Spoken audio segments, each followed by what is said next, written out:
This story is based on true events. The names of characters and cities have been changed for confidentiality purposes. Jason had always been the kind of person you overlooked. At 16, he had mastered the art of blending into the background, of moving through the world without leaving any noticeable traces. It was an existence that suited him. The silence around him felt comfortable, almost like a protective layer, shielding him from the expectations of others.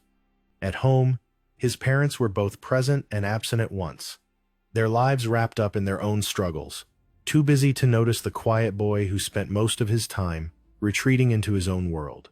Jason was a ghost in his own house, the weight of their indifference pushing him further into the shadows. The walls of his room were decorated with old posters of video games, bands he had never seen live, and a few half-finished drawings that never amounted to much. He spent hours alone, staring at a screen. The glow of his computer monitored the only light in the otherwise dim room. It was his refuge, the one place where he could escape the nagging silence of his home and the cold indifference of his school. The cafe where he worked was a reflection of his life, a place where no one really saw him, where his existence was as insignificant as the countless cups of coffee he served. The cafe wasn't special, just a small, cozy space nestled in the corner of a strip mall in the heart of the city. It didn't attract the kind of crowd that made headlines or drew attention. Most of the customers were regulars, people who came for their morning cup of coffee or the steady hum of background chatter. The staff was made up of a handful of teenagers, college students, and a few older employees who had been there longer than Jason had. They all seemed to live in their own worlds, drifting through the days, exchanging pleasantries, and making small talk, but never really connecting.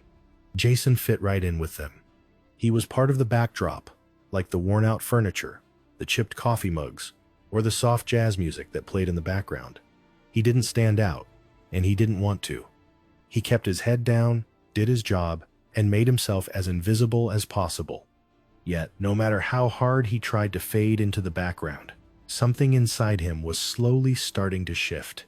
It wasn't a sudden change, but more of a gradual, insidious crawl.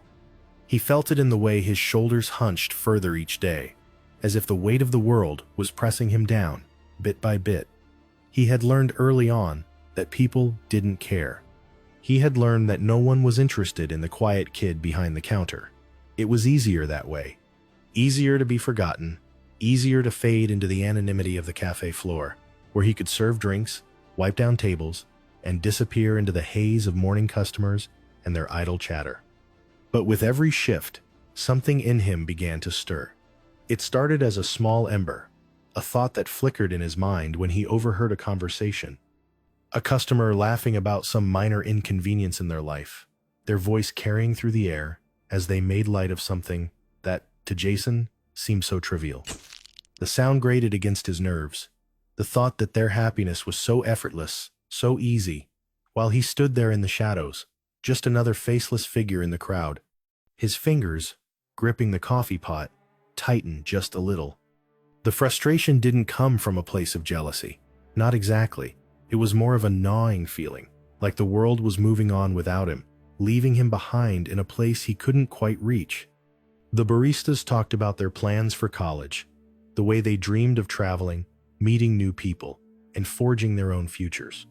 Their words, their laughter, only reminded him of how small and insignificant his life felt. He wasn't part of their world, not really. He wasn't even part of the lives of the customers who came and went.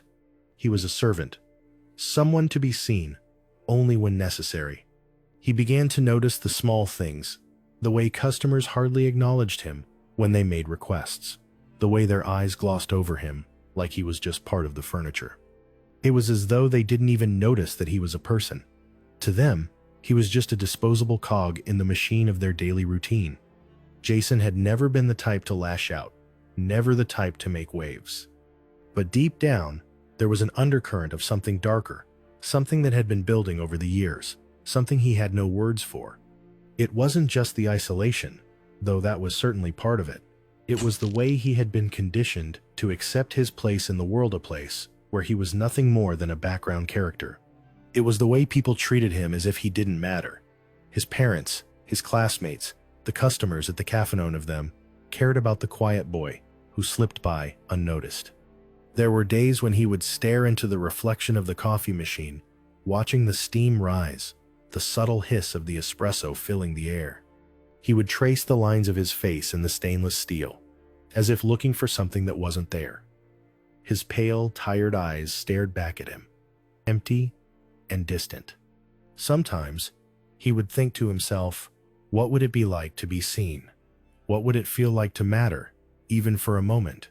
What would it take for someone, just one person, to look him in the eye and acknowledge that he was real, that he was something more than just an extra in their daily lives? The more he thought about it, the more he realized that no one ever would. He had become a part of the scenery, a part of the noise and the clutter of the world that people ignored without thinking. And that thought, that realization, began to eat away at him, piece by piece. It wasn't just anger at the way people treated him, it was something deeper, something more profound. It was the crushing weight of knowing that he was invisible, that no matter what he did, no matter how hard he tried, he would never be anything more than what people allowed him to be. The anger began to fester. It was slow at first, like the simmering heat of a pot left on the stove too long. He would dream of a world where he was no longer invisible, where people saw him for who he truly was. But the fantasies grew darker, more violent. Jason would find himself imagining ways to make them all pay, to make them understand what it felt like to be ignored, to be nothing. He didn't know exactly what that would look like, but the thought lingered in his mind like a shadow. Every time a customer gave him a dismissive glance, or another coworker made a joke at his expense, the anger inside him grew until it became more than just a feeling, it became an obsession. Jason's world, once a muted background of indifference, was now a powder keg, the pressure of his resentment building with each passing day. It wasn't the kind of rage that exploded immediately, it was the quiet kind, the kind that built up over years of neglect and isolation. He didn't need to shout. He didn't need to demand attention. All he needed was a moment where he could finally be seen. And in that moment, the entire world would see him. The catalyst for Jason's descent into violence came not from a singular dramatic event, but from the slow accumulation of small, seemingly insignificant moments that had been building in him for years. It was the minor slights, the casual dismissals, the invisible existence he had been forced to endure. Every glance that passed him by, every laugh that didn't include him, every sarcastic comment that floated just out of reach, these were the things that had chipped away at him, day after day. They were the cracks in his psyche, spreading wider and deeper with each unnoticed insult. It wasn't until one Thursday morning, as the cafe buzzed with the usual routine of customers ordering their drinks and chattering aimlessly, that Jason felt something snap inside him. It wasn't a sudden violent eruption, but more like a quiet, inevitable breaking point. The weight of his frustration, his insignificance, suddenly became too much to bear. The tipping point was simple, almost trivial, a careless comment, a glance that had no intention of harm, but struck Jason like a hammer on an already fragile surface.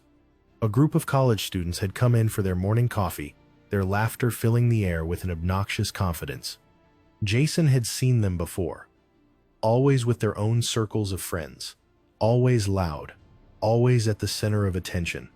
They were the kind of people who treated the world as if it owed them something, as if they were entitled to the joy of living without ever having to consider anyone else. They ordered with an air of superiority, each one eyeing the menu as though it were beneath them, before settling on the most expensive drinks, as if to prove they could afford them without a second thought. Jason had been walking past their table when one of them, Kyle, the leader of the group, made a passing comment about him. Jason didn't catch all of it, but he heard enough to recognize the mockery in the tone, the casual cruelty of it. "Hey, look at this guy," Kyle said, loud enough for the entire table to hear. "Bet he has nothing better to do than to work here. Does he even get paid enough to live?" The group laughed. It was the kind of laugh that came from a place of privilege, the kind that stung with its hollowness. Jason's hands clenched around the tray he was holding, his knuckles white against the polished wood. He didn't react. He never reacted. His face remained as neutral as always, the kind of expression that people expected from him. But inside, it was different. His heart began to race, his chest tight with a mixture of anger and humiliation. It wasn't the first time he had been belittled, but for some reason, that moment cut deeper than any before it. The ease with which Kyle had dismissed him, the carelessness in his voice, it wasn't just an insult. It was a reminder of everything Jason had come to despise about his life. He wasn't just a servant to these people. He was a shadow, a ghost who existed only to serve, to fill the gaps in their world with his invisible presence. Jason moved through the rest of his shift mechanically, serving drinks and refilling cups, but his mind was elsewhere. It was like a switch had been flipped, and the usual numbness that had protected him from his own feelings had suddenly worn thin. The anger he had buried deep inside was no longer just a quiet undercurrent. It was a storm now, rising and falling in waves, each surge of rage pushing him closer to something he didn't fully understand. He tried to push it aside, to bury it, like he always did, but it was impossible. The feeling had taken root in him, and it wouldn't let go. The rest of his day passed in a blur. Jason went through the motions, but each action felt like it was happening in slow motion. His coworkers were talking about their plans for the weekend, planning parties, talking about trips to the beach, but Jason couldn't hear them. Their voices were muffled, distant. He could feel the weight of their indifference pressing in on him. He wasn't part of their world, and they didn't even know it. The thought of Itoff them, of all the people who never saw him, who never cared, sickened him. They were the ones who lived without consequence, without ever wondering if anyone else even existed. And in that moment, a thought flashed across his mind. It was simple. It was clear. What if I made them see me? What if he made them stop, made them really look at him? What if he made them understand what it was like to be invisible, to be nothing more than a fixture in the background of their lives? The thought was so foreign, so absurd, that Jason immediately pushed it away. But the more he tried to dismiss it, the stronger it grew. He thought about the customers, the ones who treated him like air, like he wasn't even worth acknowledging. He thought about his coworkers, the ones who never asked about him, who never cared about his life. He thought about his parents, who never really saw him either, wrapped up in their own issues. And in that moment, everything he had suppressed for so long came crashing down on him like a wave. It wasn't just anger. It was the overwhelming realization that he had been nothing for so long, and he was tired of it. Jason had always been quiet, had always been the one to retreat into the background, to avoid confrontation. But now, in the midst of the anger that was bubbling up inside him, he felt something shift. He felt an impulsive need to do something, to take control, to make people pay attention. It wasn't just about revenge. It wasn't just about hurting the people who had wronged him. It was about showing them, once and for all, that he mattered, that he wasn't a nobody. The idea came to him slowly, like a puzzle piece fitting into place. He wasn't just angry at Kyle, or at the customers, or at the world. He was angry at himself. Angry that he had let himself be invisible for so long. Angry that he had allowed the world to ignore him without a fight. And now, in the wake of his humiliation, he realized that he could make them see him. He could make them look. Jason began to formulate a plan. It wasn't a plan born of pure rage or mindless violence. It was methodical, cold, and calculated. He knew the layout of the cafe better than anyone, had spent enough time there to memorize every corner, every exit, every blind spot in the surveillance system. He had access to everything he needed. The kitchen knives, the lock on the back door, the supplies in the storage room, he had already figured out how to use them. He would have to be swift, precise. He couldn't afford to hesitate. In the hours after his shift ended, Jason sat in the back of the cafe, his hands trembling as he thought through the details. His mind raced, filling in the gaps, pushing the idea forward. It wasn't the first time he had considered doing something drastic.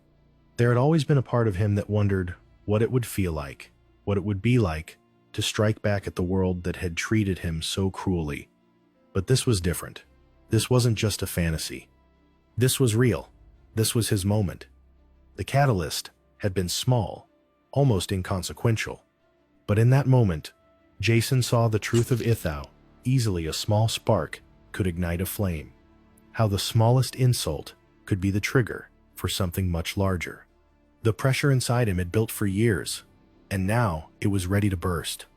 Jason spent the next few days consumed by a single thought: how to make the world see him. It wasn't just about the act itself anymore, it had become something more, something deeper. It was a need for recognition, a desperate craving for acknowledgement that had festered in him for years, a hunger that he didn't know how to satisfy. He had always been the invisible one, the quiet background character in his own life, and this was the only way he could think of to force the world to look, to force them to stop ignoring him. It wasn't just about hurting people, it wasn't even about revenge. It was about making them understand his existence, his pain, his loneliness. He spent hours alone in his room, pacing the floor, mapping out the details of his plan. The more he thought about it, the clearer it became. He knew that his actions would be the ultimate statement, a declaration that he mattered in a world that had continuously overlooked him. His hands shook as he wrote out the steps on the back of a receipt, an old habit, one he'd picked up when he was younger, when he used to write down his thoughts and ideas to give them shape. This time, the words didn't come easily, but they were there, nonetheless, unfolding in front of him like a twisted blueprint of his intentions. It was cold, calculating, precise. Every detail had to be accounted for. He knew the cafe inside and out, every corner of the kitchen, every supply cabinet, every door. He'd been working there for a year now, long enough to learn the rhythms of the place, long enough to know which moments were the best to act. The place was always busiest in the mornings when the regulars came for their coffee and pastries. There was always a rush of customers, people lost in their own worlds, oblivious to everything around them. Jason knew this would be the moment. The place would be full, the staff busy with orders, the customers distracted. It was the perfect opportunity for him to act without being noticed. He spent another day studying the cafe's security system. There were cameras, of course, but they were all placed in predictable spots, angles he could easily avoid if he timed everything right. Jason had access to the server room, the one place no one else seemed to bother going. He knew how to disable the cameras from there, how to slip past unnoticed. He wasn't a fool. He understood how important it was to be efficient, to avoid making mistakes. One wrong move, one hesitation, and everything could fall apart. He needed precision, speed, and the ability to stay invisible long enough to make sure no one could stop him. Jason's body felt alive with a strange energy, a mixture of fear and exhilaration. He hadn't been able to sleep the past few nights, his mind racing, thoughts spiraling, his heart pounding in his chest as he envisioned what would happen. There were no second thoughts, no regrets, just a steady, relentless desire to see the plan unfold. It was an addiction, this thought of taking control, of finally doing something that would make everyone around him stop and pay attention. He didn't know how to put it into words, but he knew that once the plan was set into motion, he would never be invisible again. He would never go unnoticed again. The details of the plan became more elaborate with every passing hour. Jason thought through everything: the timing, the positioning, the tools he would need. The knives from the kitchen were obvious. Choices was familiar with them, had used them countless times for his work. They were sharp, precise, and they didn't make a sound when they cut. He had studied the placement of the tables, how the customers would be seated, where the employees would be during the peak rush. Everything was predictable. Everything could be calculated. His heart rate quickened as he imagined the chaos unfolding. The disorientation, the panic, the confusion, could see it all in his mind's eye, and each image gave him a sense of satisfaction, a twisted sense of control over the situation. It wasn't just about killing, it was about breaking the silence, making them feel what he had felt for all these years. He wanted them to see him, to realize the pain he had been living with every day, the quiet torment of being ignored, erased, insignificant. In his head, Jason rehearsed the movements over and over again. He pictured himself slipping between the tables, his feet barely making a sound as he moved through the cafe, unseen by the customers, unnoticed by his coworkers. The timing had to be perfect, couldn't afford to hesitate. The knives would be his instruments, the only tools he needed to carve out his existence in a world that had made him feel so small. There would be no warning, no chance to stop him. Just the sudden, sharp strike that would shatter the monotony of their lives. A moment where everything changed. A moment where Jason would finally be seen. The thrill of it consumed him, made him feel alive in a way he never had before. As the day of the execution drew closer, the tension inside him grew unbearable. Every passing hour felt like an eternity. Jason's mind became a whirlwind of thoughts, of calculations, of the final moments before everything would unfold. His thoughts were jagged, splintered, but they were all directed toward the singular goal of completing the plan. There were no doubts anymore. There was no turning back. But as the tension built, so too did the sense of isolation. Jason became more distant, more withdrawn. His interactions with his coworkers became more robotic, less engaged. They didn't notice. They never noticed. His parents were oblivious, lost in their own worlds. The world outside his head remained as it always had, unaware, uninterested, blind to the growing storm that was about to break. The silence of his existence pressed down on him, and with every passing second, the plan became more of a necessity. It wasn't just a choice anymore. It wasn't even a decision, it had become a compulsion. And yet, despite the certainty of his actions, there was a part of Jason that questioned himself. A small, fleeting voice that asked if it was really the only way. But even that voice was drowned out by the rising storm inside him, by the deafening need for recognition, for visibility, for the moment when everything would shift. The night before the execution of his plan, Jason sat alone in his room, staring at the walls. His hands were shaking, but his mind was still. He was ready. The plan was set, it's mapped out. There was nothing left to do but wait for the morning to come, for the moment when the first customer would walk through the door and everything would begin. The quiet storm inside him had reached its peak, and Jason was about to step into the chaos. The world was about to see him. The night before was a strange, almost surreal moment for Jason. It felt like the calm before a storm, silent, heavy, and pregnant with tension.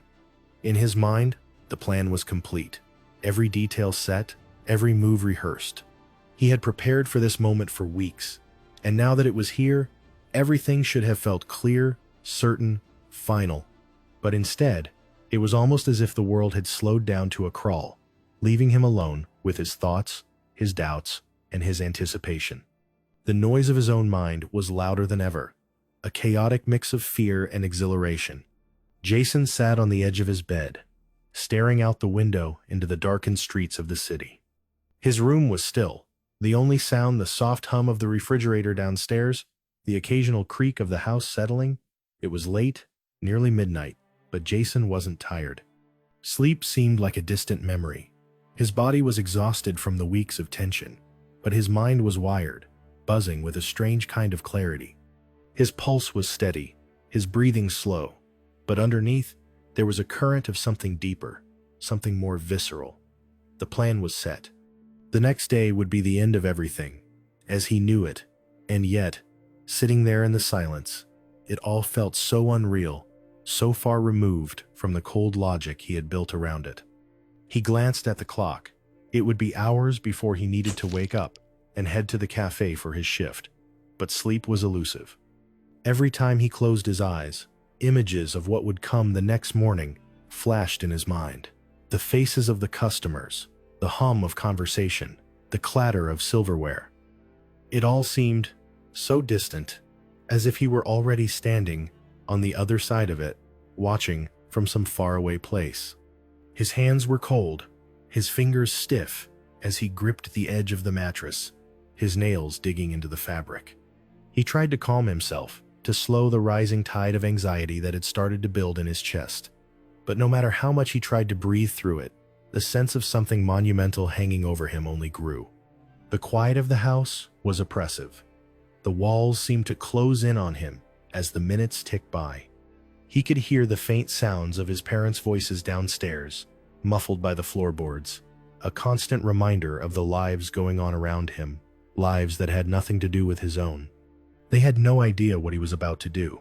To them, he was just their sonquit, reserved, the one who kept to himself. It made him feel invisible, and that had always been the most painful part. The fact that they couldn't see him. They didn't know the battle that raged inside him. Jason's fingers flexed and unflexed as he stared at the walls, each thought a disconnected fragment of a larger puzzle. It was a strange mix of emotions, all vying for his attention. There was fear, yes. There was a gnawing sense of dread, a small voice inside him asking if he was truly ready for what was to come. But there was something else, something darker and more intense. It was a feeling of power raw, unrefined, and overwhelming. The kind of power that comes from knowing that you can control the narrative, that you can force the world to pay attention. Jason had spent so long feeling like he was fading into the background, but now, with the plan set in motion, he was about to be the center of it all. Nothing would be the same after tomorrow. He got up from the bed and walked over to his window, pressing his palms flat against the cool glass. The streetlights below cast long shadows on the pavement, and the night was still. He could see his reflection in the glass, his face pale, his eyes dark and intense. The boy staring back at him seemed almost like a stranger. He had always been the quiet one, the one who observed, who blended into the background, unnoticed. But now, tomorrow, he would make his mark. Tomorrow, he would make them see him. His heart beat a little faster as he thought about the cafe. The early morning rush, the steady stream of regulars, the clink of coffee cups, the hum of background chatter. It would all play out just as he had planned. He knew the cafe like the back of his hand, its layout, its rhythms, the weak spots in its security. The knives in the kitchen would be his tools, and they would carve a new reality for him. He didn't want to think about what was going to happen to the people there, the customers, his co-workers, but it was hard to ignore. He wasn't stupid. He knew the consequences of what he was about to do. He wasn't just going to get attention. He was going to take lives. For a moment, his mind wandered to his co-workers, Tom, the older server who always gave him advice, trying to be a father figure in his own way, but never really understanding the silence that weighed on Jason. Emma, the barista who had once smiled at him in passing, the only one who had ever treated him like more than just a worker. Would they notice he was gone? Would anyone even care? Jason pushed those thoughts away. He couldn't afford to feel sympathy, not now. This wasn't about them. It was about him, about finally taking control of a life that had been out of his hands for too long. Tomorrow, the world would stop for him. Tomorrow, they would all see him. He stood there at the window for what felt like hours, watching the world outside slip deeper into the quiet of the night. The lights of the street seemed so far away, so disconnected from the chaos that was about to unfold in the cafe. The world outside, with its distractions and busy lives, felt like another reality, one that had never cared about him, never even thought to notice. That was why he was doing this, to force them to see, to make them pay attention to the person who had always been there, waiting, hoping for recognition. But as the minutes stretched on, a part of him began to falter. It was a fleeting feeling, one that he quickly dismissed, but it was there, like a shadow crossing his mind. What if, just what if, everything went wrong? What if, in the chaos, the control he had so carefully planned for slipped away? What if he couldn't finish what he started? What if he failed? Jason shook his head, trying to push the thought aside. Failure wasn't an option. He had already come too far to turn back now. His hands clenched into fists at his sides, the sharpness of his nails digging into the flesh of his palms. The anger that had been simmering inside him for so long surged up again, and with it, the certainty of what needed to happen. Tomorrow would be the day everything changed, the day he was no longer invisible, the day he took what he had always been denied. The clock on his nightstand ticked on, the minutes slipping away with quiet inevitability. Jason sat back down on the bed, his gaze fixed on the floor, his mind racing with everything that was about to happen. His breath was steady now, the tightness in his chest slowly easing as he began to feel the cold, detached clarity of his decision settle over him. Tomorrow, he would act. Tomorrow, he would do what had to be done. And for the first time in years, Jason felt like he was finally in control. For a moment, his mind wandered to his coworkers, Tom, the older server who always gave him advice, trying to be a father figure in his own way, but never really understanding the silence that weighed on Jason. Emma, the barista who had once smiled at him in passing, the only one who had ever treated him like more than just a worker. Would they notice he was gone? Would anyone even care? Jason pushed those thoughts away. He couldn't afford to feel sympathy, not now. This wasn't about them, it was about him, about finally taking control of a life that had been out of his hands for too long. Tomorrow, the world would stop for him. Tomorrow, they would all see him. He stood there at the window for what felt like hours, watching the world outside slip deeper into the quiet of the night. The lights of the street seemed so far away, so disconnected from the chaos that was about to unfold in the cafe. The world outside, with its distractions and busy lives, felt like another reality, one that had never cared about him, never even thought to notice. That was why he was doing this, to force them to see, to make them pay attention to the person who had always been there, waiting, hoping for recognition. But as the minutes stretched on, a part of him began to falter. It was a fleeting feeling, one that he quickly dismissed, but it was there, like a shadow crossing his mind. What if, just what if, everything went wrong?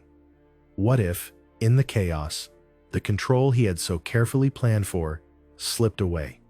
What if he couldn't finish what he started? What if he failed? Jason shook his head, trying to push the thought aside. Failure wasn't an option. He had already come too far to turn back now. His hands clenched into fists at his sides, the sharpness of his nails digging into the flesh of his palms. The anger that had been simmering inside him for so long surged up again, and with it, the certainty of what needed to happen. Tomorrow would be the day everything changed, the day he was no longer invisible, the day he took what he had always been denied. The clock on his nightstand ticked on, the minutes slipping away with quiet inevitability. Jason sat back down on the bed, his gaze fixed on the floor, his mind racing with everything that was about to happen. His breath was steady now, the tightness in his chest slowly easing as he began to feel the cold, detached clarity of his decision settle over him. Tomorrow, he would act. Tomorrow, he would do what had to be done. And for the first time in years, Jason felt like he was finally in control. His coworkers moved through the cafe with practiced ease, their motions automatic, efficient. They didn't notice the tension in his movements, the way his hands shook just slightly as he reached for a coffee pot, the way his eyes darted around the room, calculating, measuring. Jason's mind was laser-focused now, calculating the moments before he would begin. He could already see it happening, could already hear the shouts of panic, the screams, the chaos. He imagined it all so vivid, so real, and it pushed him forward, deeper into the storm of his thoughts. At just the right moment, when the cafe was filled to capacity and the staff was too busy to notice the subtle shift, Jason made his move. He grabbed a knife from the kitchen, slipping it into his waistband. He checked his phone quickly, his fingers shaking as he set a timer 10 minutes. He had 10 minutes before everything changed, before the world saw him for what he was about to do. Jason made his way to the front of the cafe, keeping his movements slow, deliberate, as if he were just another server going about his business. He passed by the tables, avoiding eye contact with the customers, his mind consumed with the task at hand. His fingers clenched around the handle of the knife, his breath shallow as he maneuvered toward the back of the cafe, the one spot where he could make his first strike.